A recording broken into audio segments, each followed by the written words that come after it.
So guys, for today's video, andito tayo ngayon kung saan nagtatapon sila ng mga basura dito sa aming lugar. Tignan nyo guys, kadami. Parang bundok naman na dito. So akit tayo guys, tingnan lang natin dito. Sisilipin lang natin kasi nag-chinso kami ni papa ko dito. Oh, diba? Tignan nyo guys, oh. Wow.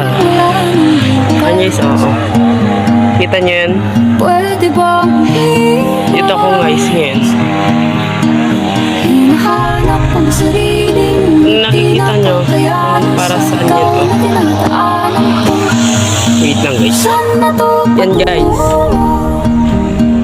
Nakikita nyo kung para saan yan. Diyan ilalagay mga basura. Susumentuhan pa daw ata to. Dito tayo ngayon guys. May nagtapon na naman guys, oh. Kaya medyo nadagdagan na naman. Hindi lang nadagdagan. Mas dumami pa. Guys, ang ganda. Mas maganda nang ilibing nila yung parang patay naman. Yung mga basura na yan. Yan din nararapat yung mga plastic na kaibigan. Backstabber, gano'n. Yan dapat mapunta o kaya ilibing na lang dyan ng buhay. Bye bye guys. Thank you.